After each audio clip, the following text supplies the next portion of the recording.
Глава 2141. Битва внутри формации. Часть 2.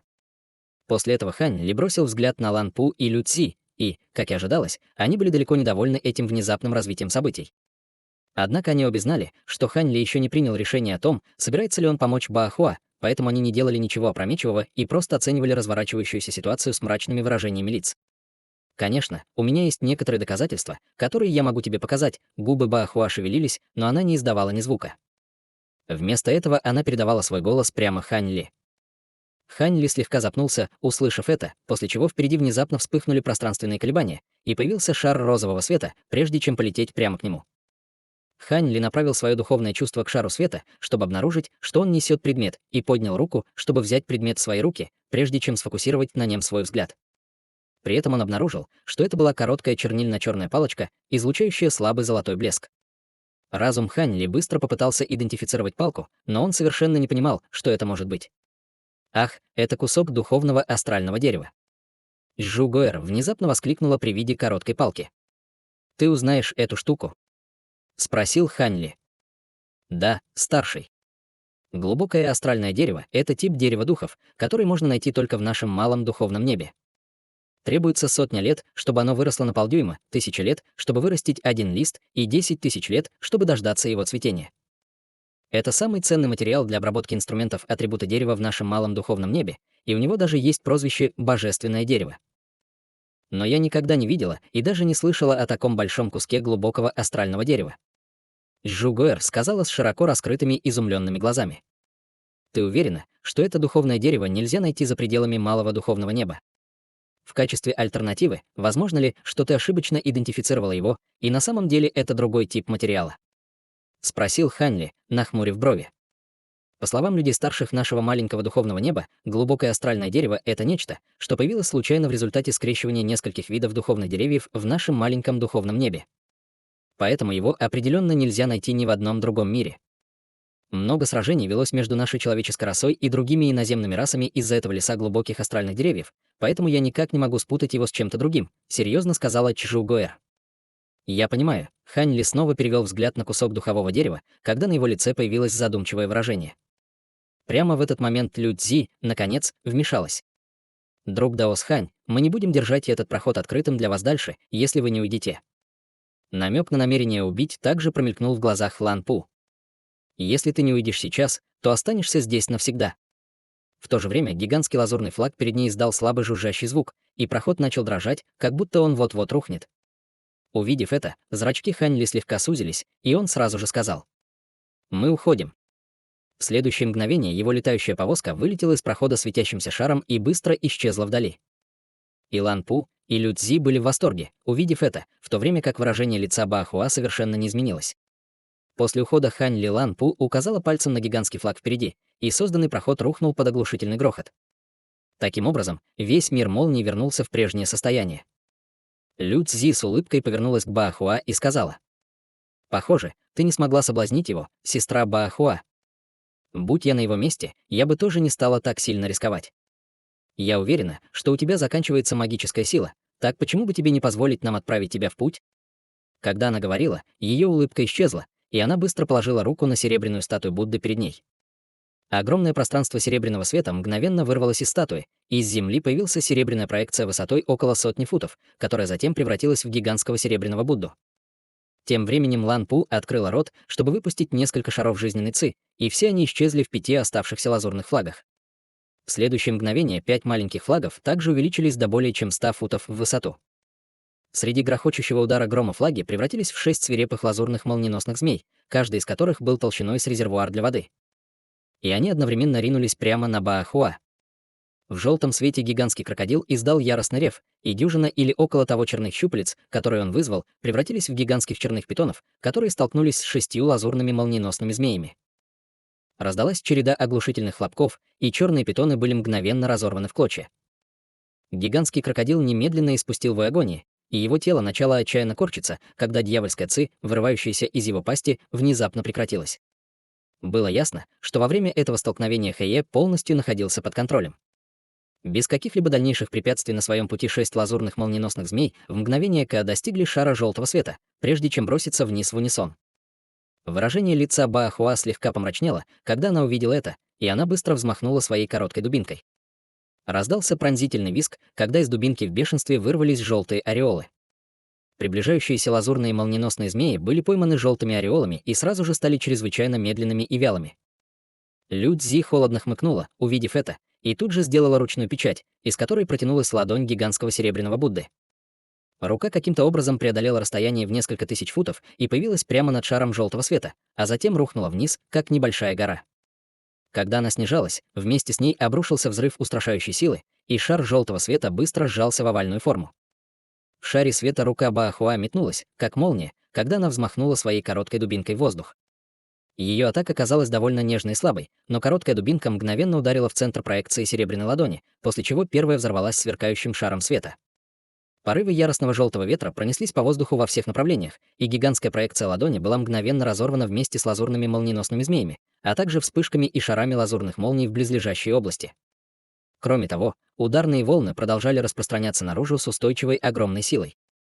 Она взорвала свою сотрясающую дубинку сущности. Теперь она действительно впадает в отчаяние. И Лан Пу, и Лю Цзи были очень встревожены, увидев это, и мгновенно спрятались в море тумана позади себя. Однако особой паники они не испытывали. В их глазах Баахуа не смогла бы сбежать из формации лазурной молнии шести крайностей даже после того, как взорвала свое сокровище. Вместо этого она только исчерпает остатки своей магической силы, и после этого им будет легко схватить ее. Однако, как только они вдвоем планировали дождаться, пока улягутся ударные волны от взрыва, вверху внезапно раздался сотрясающий землю грохот, и все море тумана задрожало, когда с небес обрушилась ужасающая аура. Даже с силой Лан Пу и Лю Цзи они были чрезвычайно встревожены этой устрашающей аурой и немедленно убежали вдаль, как полосы света. Сильные пространственные колебания вспыхнули над морем молний, и сверкающее золотое солнце появилось перед тем, как рухнуть вниз парой толстых столбов света. Эти столбы золотого света мгновенно пронзили место, где всего мгновение назад стояли Лю Цзи и Лан Пу, пробив в пространство две массивные белые дыры.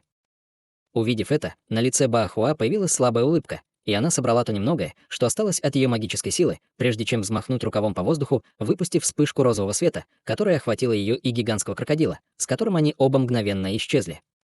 В то же время проекция розового цветочного дерева позади нее также исчезла. В воздухе над гигантским образованием бесстрастно стоял Хань Ли на своей летающей карете. Чуть более чем в 100 футах от него находился массивный золотой краб. В настоящее время он медленно закрывал свою пещеристую пасть, внутри которой все еще можно было увидеть остаточные следы золотого света. Эта страшная атака была совершена никем иным, как Да Самсе по приказу Хань Ли.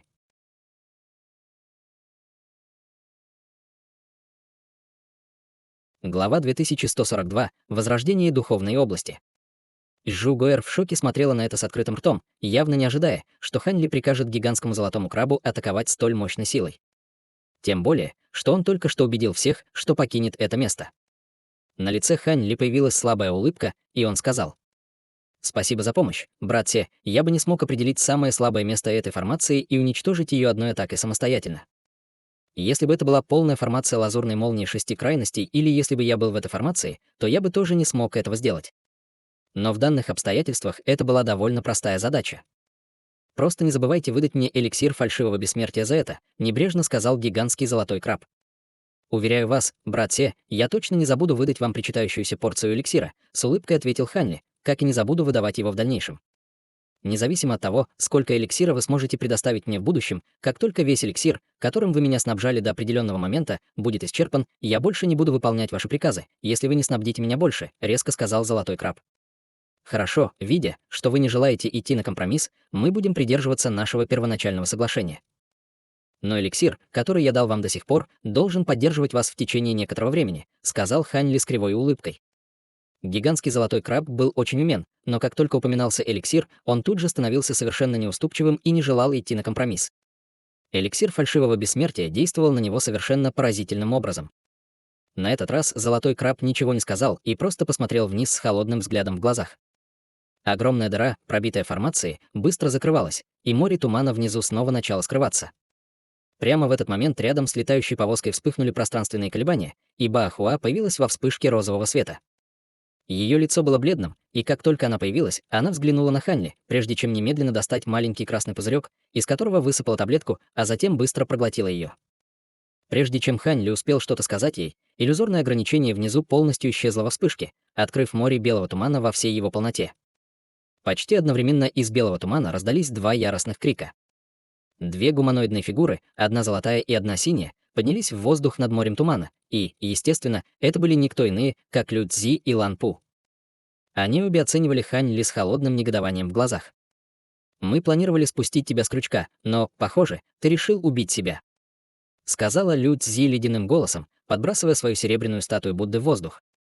Статуя мгновенно увеличилась до более чем сотни футов в высоту, и черное дьявольское пламя появилось по всему ее телу, прежде чем сойтись, чтобы сформировать черное дьявольское чудовище, напоминающее корову и лошадь. Все тело дьявольского зверя состояло из черного пламени, а на голове у него была пара толстых закрученных рогов. У него была длинная черная грива вокруг шеи, и это чудище представляло собой очень устрашающее зрелище. Между тем, Лан Пу даже не удосужилась что-либо сказать Хань Ли, прежде чем потереть руки, после чего из ее тела вырвались пучки голубого света, образовав вокруг нее гигантскую ледяную гору высотой в несколько тысяч футов. В то же время гигантская голубая черепаха под ее ногами издала низкий рев, и ее тело быстро увеличилось до размеров, сравнимых с ледяной горой. В его глазах вспыхнул малиновый свет, и он испустил устрашающую ауру поздней стадии интеграции тела. Увидев это, на лице Хань Ли появилось серьезное выражение, и он сразу же превратился в гигантскую золотую обезьяну ростом около 70 футов во вспышке золотого света. После этого он сделал хватательное движение обеими руками, и пара крайних гор оказалась в его хватке. В то же время золотой и зеленый свет вспыхнул по обе стороны от него, когда появилось золотое тело происхождения и бессмертное духовное тело Зойси. Пройдя полную трансформацию в пруду для очищения духа, Хань Ли был уверен, что сможет сразиться с дьявольским клоном-матриархом с помощью двух своих клонов. Что касается священного предка Лан Пу, то она, очевидно, будет сражаться с золотым крабом. Хань Ли не ожидал, что гигантский краб сможет с легкостью убить опытного священного предка, но, по крайней мере, он должен быть в состоянии занять ее. Грохочущий удар грома вырвался из тела гигантского золотого краба, и мгновенно вырвались бесчисленные дуги серебряных молний. Затем краб ударил двумя своими гигантскими клешнями друг от друга, и между ними появились два шара золотого света. Несмотря на то, что шары света не были выпущены сразу, огромная сила, исходящая от них, очень тревожила Лан Пу и Лю Цзи, и они не могли не колебаться в своих атаках, демонстрируя настороженность. «Вы действительно хотите сразиться со мной здесь?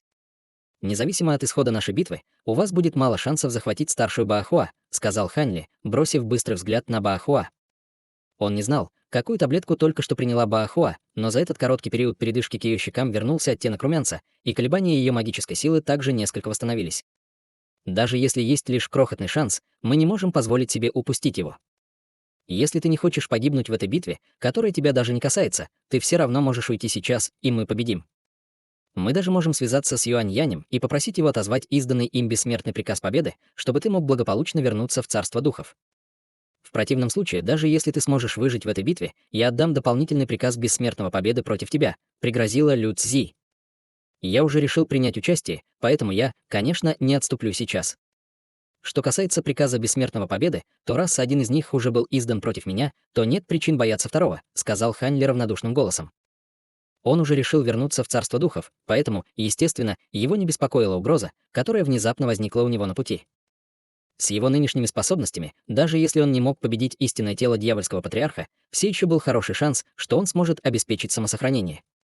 «Хорошо, раз уж ты решил вмешаться в это дело, я оставлю тебя здесь, даже если это будет означать, что мне придется пожертвовать этим клоном. У меня есть секретная техника, чтобы поймать их здесь, и мы сможем убить их, как только прибудут твои клоны», сказала Лю Цзи, повернувшись к Лан Пу. В этот момент в ее глазах промелькнул намек на намерение убить. «Хорошо, мои клоны и подчиненные доберутся сюда максимум через 10 минут», холодно ответила священный предок Лан Пу, прежде чем поднять руки и медленно толкнуть их в сторону гигантского золотого краба. Ледяная гора вокруг нее мгновенно распалась на точки синего света, которые растворились в воздухе, но в следующее мгновение точки синего света появились вокруг гигантского золотого краба, прежде чем снова образовать ледяную гору, чтобы поймать краба внутри. Тем временем огромная синяя черепаха под ногами Лан Пу открыла рот, чтобы извергнуть поток белой ци, которая несколько раз за мгновение обернулась вокруг ледяной горы, словно веревка, тем самым еще больше укрепив гору. Вместо того, чтобы столкнуться с гигантским золотым крабом в битве, священный предок Лан Пу намеревалась просто временно поймать его в ловушку.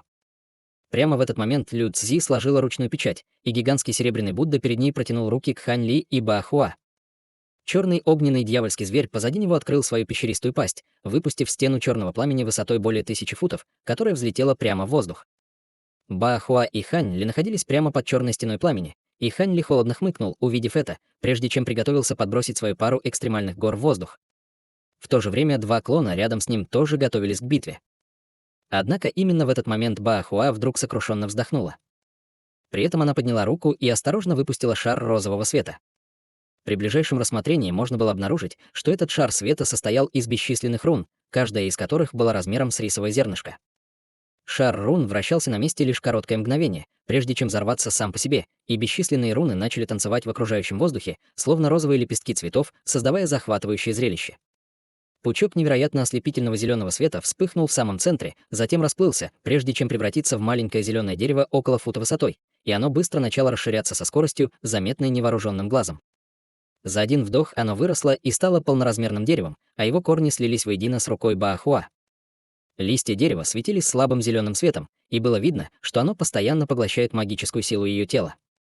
В то же время дерево внезапно расплылось, и на его ветвях начали появляться пятнышки розового света, которые затем мгновенно превратились в бесчисленные цветочные бутоны. Насыщенный цветочный аромат мгновенно разлился по всему пространству, а область в радиусе более 10 тысяч футов превратилась в розовое море, словно стала отдельным миром. Что было еще более невероятным, так это то, что ледяная гора, белая ци, серебряные ладони и стена огня были мгновенно уничтожены в море розового света случайным взмахом руки Баахуа. Область глубокого небесного духа. Воскликнула Лю Цзи, и ее сердце тут же упало.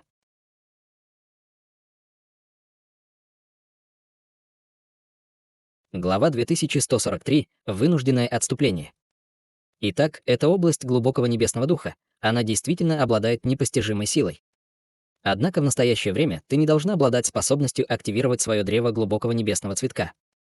Может быть, это из-за той таблетки, которую ты только что приняла? Спросила Лан Пу, когда в ее глазах промелькнул намек на изумление. Действительно, таблетка, которую я только что приняла, способна в определенной степени стимулировать мой потенциал, тем самым позволяя мне снова высвободить сферу глубокого небесного духа, ответила Баахуа спокойным голосом. Ну и что? В твоем нынешнем состоянии ты сможешь провести еще одну или две атаки с помощью домена глубокого небесного духа, прежде чем он развалится. Лю Цзи сказала холодным голосом. Даже одной атаки будет достаточно. Вы никак не сможете противостоять уважаемому Дао Сусе и уважаемому Дао Суханю после того, как я серьезно раню вас, небрежно сказала Баахуа. Бросьте блефовать, сестра Баахуа. Ты действительно думаешь, что я не могу сказать, что твоя сила уже израсходована? Если ты действительно проведешь последнюю атаку этим доменом, ты не только исчерпаешь всю свою оставшуюся магическую силу, тяжесть твоих ранений усугубится в несколько раз. Ты ни за что не пожелаешь сделать что-то подобное. Не забывай, что ты представитель нашей святой расы, и если попадешь в руки этого человеческого отродья в состоянии полного бессилия, ты знаешь, что с тобой произойдет, сказала Лю Цзи, и в ее глазах мелькнул холодный взгляд. Услышав это, глаза Хань Ли слегка сузились, но выражение его лица осталось совершенно неизменным. Я мог бы сказать то же самое вам двоим. Вы послали сюда только клона, но не забывайте, что Лан Пу находится здесь в своем истинном теле.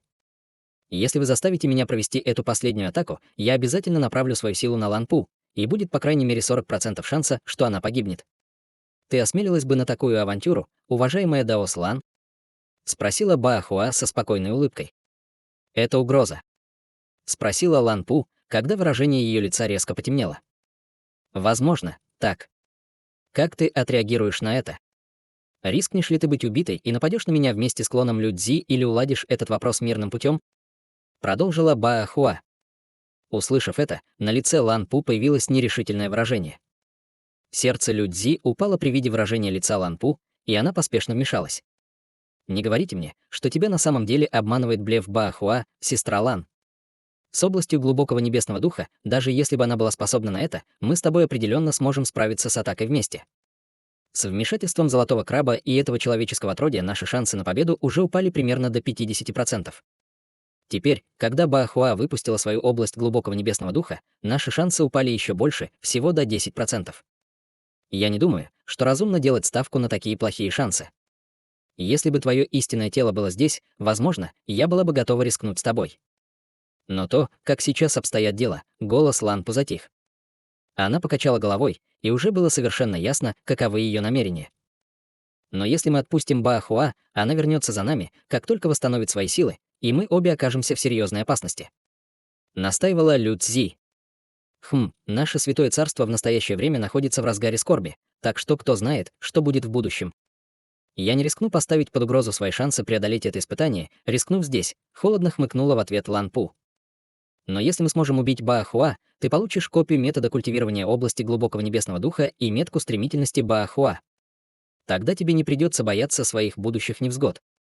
Я понимаю, что поставлено на карту, но было бы полным безумием идти на такой огромный риск с такими ужасными шансами. Я уже приняла решение и приказала своим клонам не приходить сюда. Если ты все еще настаиваешь на битве с ними, тогда ты можешь сделать это сама. Баахуа, освободи меня от своей глубокой небесной духовной области, спокойно сказал Лан Пу. Выражение лица Лю Цзи помрачнело еще больше, когда она услышала это. Вы сделали мудрый выбор, уважаемая Даослан, сказала Баахуа, когда дерево в ее руке слегка содрогнулось, и Лан Пу обнаружила, что ее окружение резко расплылось, прежде чем ее телепортировали из области глубокого небесного духа. Бросив последний взгляд на Баахуа и Ханьли, а также на клона Лю Цзи, Лан Пу немедленно повернулась и без колебаний улетела прочь, как полоса синего света. Лю Цзи могла видеть, что ситуация стала для нее безнадежной, и, стиснув зубы, сказала: «Хорошо, я уступлю в этом случае. Выпусти меня из твоей глубокой небесной духовной области, Баахуа. Думаешь, я просто позволю тебе уйти?» В глазах Баахуа промелькнул намек на намерение убить. Прямо в этот момент Хань Ли внезапно сказал: «Отпусти ее». Баахуа была ошеломлена, услышав это, но тут же ей в голову пришла мысль, и она улыбнулась, соглашаясь. «Хорошо, она все равно всего лишь клон. Раз уж ты хочешь ее отпустить, я буду рада сделать это». После этого дерево, которое она держала, мгновенно исчезло в ее теле в виде шара розового света, и розовый мир вокруг них также растворился в небытии. Лю Цзи не могла не повернуться к Хань Ли с озадаченным выражением лица, явно сбитая с толку его неожиданным жестом. Однако ей было явно нецелесообразно задерживаться в этом месте дольше, поэтому она могла только подавить свое любопытство, а также улететь, улыбнувшись Хань Ли на прощание. Хань Ли и Баахуа смотрели, как она уходит, и первый внутренне вздохнул. При нормальных обстоятельствах он определенно не упустил бы такую идеальную возможность убить клона священного предка. На самом деле, он, скорее всего, присоединился бы к акции. Однако он не осмелился что-либо сделать с этим клоном Лю Цзи ради фиолетового духа. Если будет уничтожено слишком много клонов Лю Цзи, возможно, вскоре Вайлет придется заменить одного из них. Таким образом, Хань Ли, естественно, не собирался идти на такой риск, и он также оказал Лю Цзи услугу, что, надеюсь, облегчит ему переговоры с ней, когда он вернется за фиолетовым духом в будущем. Пойдем, брат Се. Эти двое, возможно, пока отступили, но если они внезапно повернутся назад, старшая Баахуа не сможет принять вторую пилюлю небесной души, сказал Хань Ли. Гигантский золотой краб кивнул, прежде чем вернуться в свою человеческую форму среди бесчисленных разрядов серебряных молний. После этого он сразу влетел в один из углов летающей повозки. «Ты знаешь о небесной пилюле души?» Баахуа была ошеломлена, услышав это. «Конечно, я знаю об этом. Я пытался усовершенствовать такую пилюлю для себя в прошлом, но я не смог найти несколько необходимых ингредиентов. Поэтому я мог только отказаться от нее. Знаете об эффектах пилюли? После того, как вы аннулировали все приближающиеся атаки с помощью области глубокого небесного духа, вы, скорее всего, не смогли бы провести вторую атаку, так что вы только что блефовали, верно?» Хань Ли усмехнулся. Эта небесная пилюля была чем-то, на что я наткнула случайно, а не чем-то, что я усовершенствовала. Что касается того, обладаю ли я силой, чтобы развязать вторую атаку, это зависит от вашего воображения, равнодушно ответила Баахуа, прежде чем также полететь на летающую карету Хань Ли и остановиться всего в нескольких футах от нее. Хань Ли был весьма поражен этим, но он не предпринял никаких мер уклонения, а просто пришпорил летающую повозку. Через день летающая повозка зависла в воздухе над густым лесом, и Хань Ли замер в повозке, что-то обдумывая с серьезным выражением лица. В этот момент Баахуа уже не было. «Старший, является ли информация, предоставленная вам старшей Баахуа, достоверной? Сможем ли мы найти вход в небо Малого Духа, используя метод, который она предоставила?» Осторожно спросила Чжу Гоэр. После испытаний в царстве старших дьяволов она, естественно, очень тосковала по дому. Информация, скорее всего, подлинная. «Я уверен, что человек с ее статусом не стал бы лгать о чем-то подобном», ответил Хань Ли с ободряющей улыбкой. Чжу Гоэр была в восторге, услышав это, и на ее лице появилась радостная улыбка. Она воскликнула: «Это так здорово! Однажды я смогу вернуться домой. Но, старший Хань, ты действительно собираешься отпустить ее вот так? Ты говоришь, что я должен взять ее с собой обратно в царство духов?» — спросил Хань Ли, приподняв бровь. Чжу Гоэр покачала головой и ответила: Нет, но в ее нынешнем состоянии, я уверена, ты бы смог ее убить.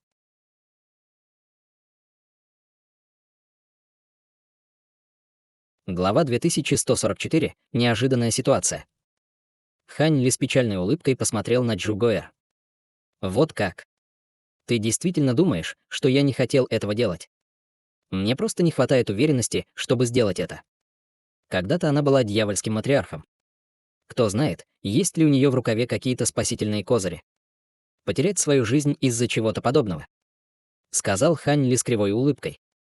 Услышав это, Джу Гоэр застенчиво высунула язык, прежде чем замолчать. Еще одна причина, по которой я отпустил Баахуа, заключается в том, что я не хочу оставаться втянутым в ее беспорядок. Несмотря на то, что Лю Цзи и Лан Пу отступили раньше, есть очень хороший шанс, что они снова придут за Баахуа.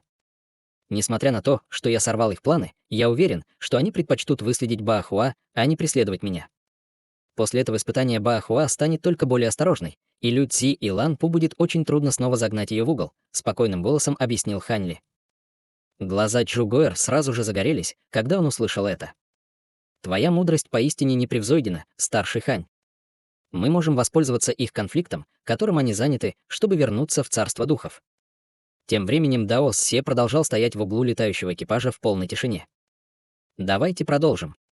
Я предполагаю, что Лю Цзи и Лан Пу отправятся за Баахуа, но не исключено, что вместо этого они придут за нами, сказал Хань Ли, снова вводя свою магическую силу в летающую повозку.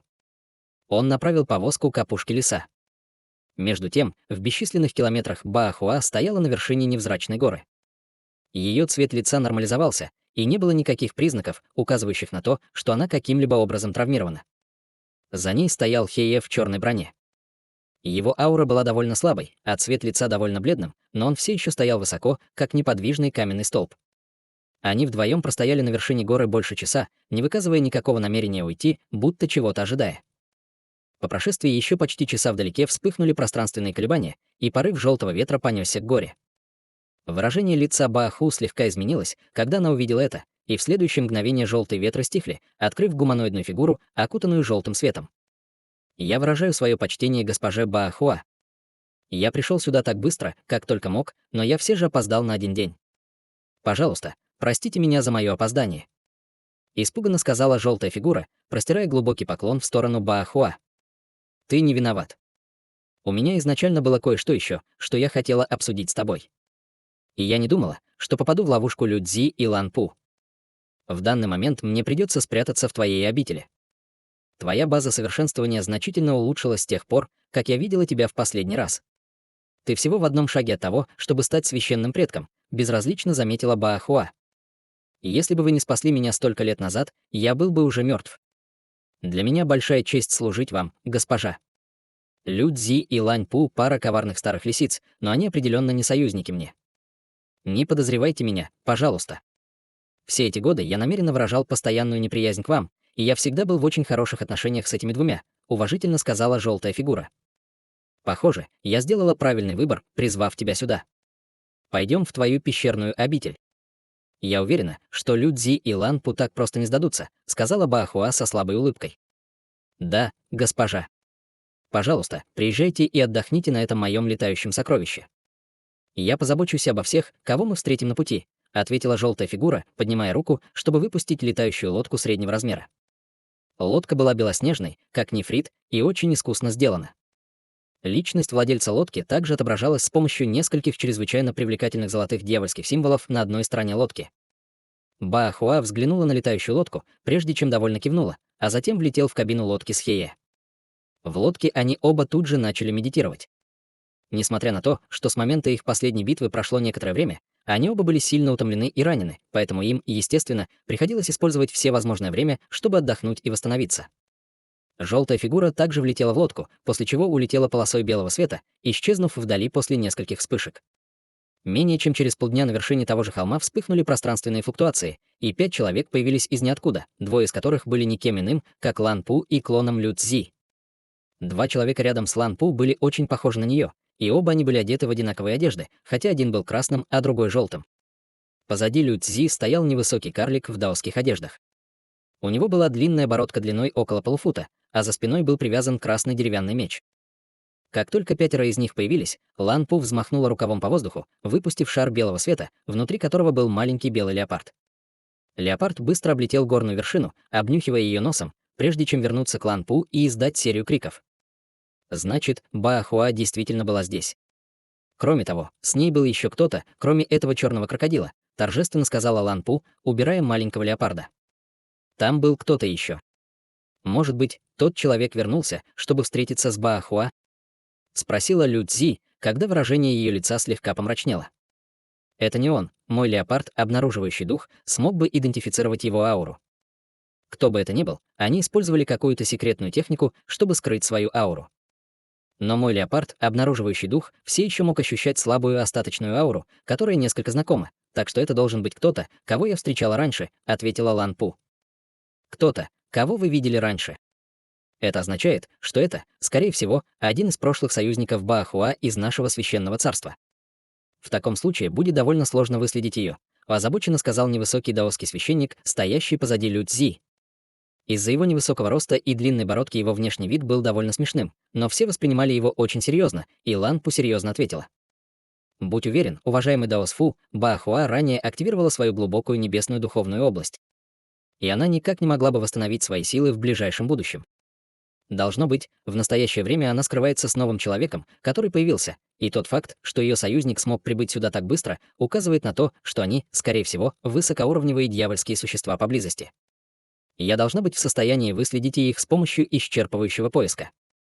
Действительно, сестра Лан. Уважаемый Даос Фу мой самый доверенный подчиненный, и его сила не меньше, чем у этого моего клона. Никоим образом Баахуа не сможет снова сбежать от нас. На этот раз мы должны обязательно выследить ее, несмотря ни на что. Кого ты планируешь расследовать в первую очередь, сестра Лан? Это чрезвычайно важный вопрос. Поэтому я предпочитаю использовать обвинение, пока не доказана невиновность. Это лучше, чем рисковать позволить преступнику уйти на свободу, сказала Лю Цзи, когда в ее глазах появился холодный взгляд. Нам, естественно, придется начать с тех, кто имел какие-то связи с Баахуа в прошлом. Они будут главными подозреваемыми, немедленно ответила Лан Пу, явно уже обдумав эту тему. Мне придется побеспокоить вас, чтобы вы отправили больше своих подчиненных, чтобы временно отключить телепортационные формирования в важных городах в этом близлежащем районе. Без каких-либо доступных телепортационных формирований, даже если Баахуа попытается сбежать, она не сможет уйти очень далеко, предложила Лю Цзи. Это хорошая идея, я сейчас же все устрою. У меня есть связи со всеми, кто стоит у власти в близлежащих городах, и они должны услышать мой призыв. Конечно, если ты окажешь на них давление как дьявольский матриарх, они будут еще более склонны следовать нашим инструкциям, ответила Лан Пу. Это не проблема, я приложу свое собственное сообщение к сообщениям, которые ты будешь отправлять в эти города, немедленно согласилась Лю Цзи. Хорошо, тогда давай сразу же приступим к делу. Рядом с этим районом обитает дьявольский лорд, который является очень известным подозреваемым, мы начнем наше расследование с него. Надеюсь, мы найдем Баахуа в его пещерном жилище, сказала Лан Пу, когда в ее голос вкралась ледяная нотка.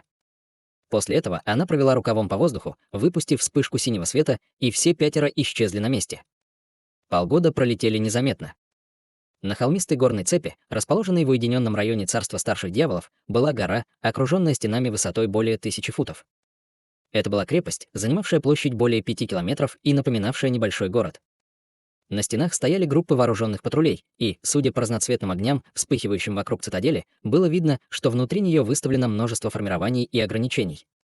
Высоко над крепостью было огромное пространство черных дьявольских облаков, из которых высвобождались удивительные колебания энергии.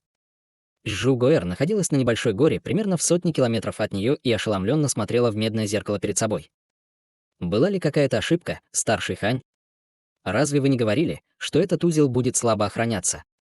Поверхность медного зеркала изображала не что иное, как гигантскую твердыню, а также местность вокруг нее. Хань Ли также оценил показанное медным зеркалом и сказал: «Это действительно довольно странно. По словам патриарха длинной семьи, этот проход не должен быть тщательно охраняемым. Либо он лгал с самого начала, либо что-то случилось. И это заставило дьявольских существ относиться к этому месту более серьезно. Если ты спросишь меня, я думаю, что последнее более вероятно».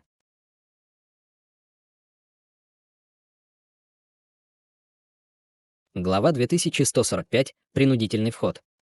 «Почему вы так уверены, старший Хань?» С любопытством спросил Джу Гоэр. Тем временем Дао Ссе стоял в стороне, сцепив руки за спиной. Даже с такого большого расстояния он бросал заинтригованный взгляд на крепость, как будто она находилась прямо перед его глазами. Все очень просто. Стены вокруг крепости очень высокие. Но судя по состоянию кирпичей, они были построены только в течение последних 20 лет. К тому времени мы уже вошли в царство старших дьяволов, так что это не должно быть ловушкой, расставленной патриархом длинной семьи, ответил Хань Ли. Понятно, я не заметила этого. В таком случае мы должны искать другой проход? Обеспокоенно спросила Чжу Гоэр. В этом нет необходимости. Даже ближайший пространственный проход к этому находится в нескольких месяцах, и за это время может произойти много несчастий. Вообще говоря, даже эти массивные твердыни будут охранять не более нескольких дьявольских лордов, и этого недостаточно, чтобы остановить нас. Единственное, что вызывает беспокойство, это формирование, выстроенные возле крепости. Если бы они нас задержали, то сбежать было бы не очень легко, сказал Хань Ли, нахмурив брови. Когда он впервые вошел в царство старших дьяволов, с ним было 9 других существ в стадии интеграции тела, поэтому они смогли в одно мгновение устранить ограничения, чтобы пробиться в проход. Однако теперь он был единственным, кто остался, и эта цитадель была намного массивнее той, в которую они проникли в прошлом. Поэтому построенные здесь формации, естественно, также должны были быть более мощными. Обеспокоенность на лице Чжу Гоэр стала еще более выраженной, когда она услышала это, но у нее, естественно, тоже не было хороших идей. Прямо в этот момент Дао Ссе внезапно сказал: «Если вы думаете, что эти образования довольно неприятны, у меня есть секретная техника, которая может помочь вам мгновенно уничтожить их все». Это правда. Я был бы вам очень признателен, брат Се. Хань Ли был в восторге, услышав это. Нет необходимости благодарить меня. Чтобы развязать эту секретную технику, мне придется израсходовать почти половину эликсира, который вы мне дали. Так что подумайте, хотите ли вы, чтобы я продолжил, невозмутимо ответил Дао Се. Хань Ли слегка запнулся, услышав это, прежде чем сразу же ответить. Это не проблема. Все, чего я хочу, это иметь возможность безопасно вернуться в царство духов. Имея в своем распоряжении этот таинственный маленький флакон, он, естественно, не беспокоился об этом. В таком случае я готов, как и вы. Кроме того, использование этой способности для меня чрезвычайно утомительно, поэтому моя база совершенствования значительно упадет в течение определенного периода времени после того, как я ее использую. После этого я не смогу защитить ас от врагов, я смогу обеспечить только самосохранение. Поэтому я не смогу вам сильно помочь, ответил Дао Ссе. Услышав это, сердце Хань Ли слегка дрогнуло, и он тщательно обдумал ситуацию, прежде чем подтвердить свое решение. Я способен позаботиться о нормальных дьявольских существах высокого уровня самостоятельно, и не так просто столкнуться со священными предками стадии Великого Вознесения. Дао Ссе просто кивнул в ответ и промолчал. Таким образом, они начали тщательно формулировать конкретный план того, как они собираются осуществить проникновение. Наконец наступила ночь, и на стенах крепости появилась серия шаров белого света, освещая тьму. Хань Ли сидел на земле и, убедившись, что в крепости мало что изменилось по сравнению с дневным временем с помощью своего духовного чутья, он встал и приступил к действию. Дао Ссе провел рукавом по воздуху, выпустив огромное пространство серебряного света, которое охватило Хань Ли и Чжу Гоэр, и троица мгновенно растворилась в воздухе. Вскоре трио Хань Ли снова появилось среди вспышки серебристого света в воздухе недалеко от крепости в 10 километрах. И как только Хань Ли появился, он поднял руку, чтобы снова вызвать серую летающую карету. Чжу Гоэр послушно влетела в карету, а Дао Ссе сел в воздухе, скрестив ноги. Он сделал хватательное движение, и в его руке появились 2 стрелы, одна золотая и одна серебряная. Затем пара стрел начала быстро вращаться, превращаясь в пару светящихся шаров. В то же время аура Даоса Се была почти полностью скрыта, а бесчисленные темно-зеленые духовные узоры появлялись по всему его телу, создавая очень своеобразное зрелище. Взрывы буддийских песнопений раздались из 2 шаров света, образованных стрелами, и пучки золотого и серебряного света быстро вырвались наружу, прежде чем сойтись над его головой. Быстро появился золотой и серебряный шар света диаметром около 10 футов, который продолжал быстро расширяться. Дьявольские охранники на стенах крепости, естественно, сразу же обнаружили их, и сразу же была поднята тревога, когда группа из примерно 40 дьявольских охранников начала лететь прямо к Хань Ли. Хань Ли просто оставался на месте совершенно неподвижно, не выказывая никакого намерения остановить приближающихся охранников. Через несколько мгновений прибыла группа дьявольских охранников, и их лидер закричал издалека: «Кто вы? Разве вы не знаете, что это запретная зона, где запрещено слоняться без дела? Запретная зона. Мои извинения, но мы не только собираемся слоняться здесь, мы также планируем заглянуть внутрь», ответил Хань Ли с небрежной улыбкой. Что? Как вы смеете? Подождите, что делает этот человек? Подождите, ваша база совершенствования. Лидер стражи сначала был в ярости, услышав это, но его ярость быстро уступила место шоку, когда он обрушил свой духовный смысл по отношению к Хань Ли и Даосу Се. Однако, прежде чем он успел что-либо сделать, тело Даоса Се слегка вздрогнуло, и две стрелы перед ним мгновенно растворились в воздухе, а огромный шар света над ним взорвался с оглушительным грохотом. После взрыва вырвались бесчисленные точки золотого и серебряного света, и все они были золотыми и серебряными рунами размером с горошину. Руны пронеслись по воздуху, освещая проливной ливень, освещая все небо, когда он несся прямо к крепости. Дьявольские стражи впереди первыми были поражены бурей рун, и все они были мгновенно уничтожены, исторгая вопли мучений. Перед лицом этой бури рун вокруг цитадели в унисон возник ряд формирований, и в воздухе вспыхнули разноцветные огни вместе с сильными энергетическими колебаниями. Однако золотые и серебряные руны смогли легко проникнуть сквозь ограничения, и всего за несколько вздохов все ограничения были разрушены. Выпустив шар золотого и серебряного света, лицо Даоса Се значительно побледнело, а его аура резко упала с уровня Великого Вознесения. «Пойдем». Хань Ли немедленно закричал, садясь в летающую карету, а за ним последовал Даос Се. Затем Хань Ли сделал глубокий вдох и собрал всю магическую силу своего тела, прежде чем ввести ее в летающую повозку под ногами. Повозка слегка вздрогнула, прежде чем с визгом пронеслась по воздуху полосой лазурного света, летящей так быстро, что можно было увидеть только слабую лазурную тень, вспыхнувшую в ночном небе. Остатки ограничения вокруг крепости явно не смогли остановить летающую повозку, и она быстро влетела в крепость, прежде чем рвануть к дьявольскому облаку наверху. К этому моменту вся крепость погрузилась в полнейший хаос, и в воздух поднялось бесчисленное множество бронированных дьявольских существ. Тем не менее, большинство из них не смогли даже обнаружить присутствие Хань Ли и других, и только высокоуровневые дьявольские существа стадии трансформации божества и стадии пространственной закалки смогли обнаружить летающую карету. Все они тут же попытались перехватить карету, но никак не могли догнать ее с их скоростью. Прямо в этот момент из цитадели появилось несколько особенно мощных аур, и одновременно вырвались шар зеленого пламени, порыв черного ветра и полоса малинового света. Было ясно, что дьявольские лорды в крепости наконец-то вмешались.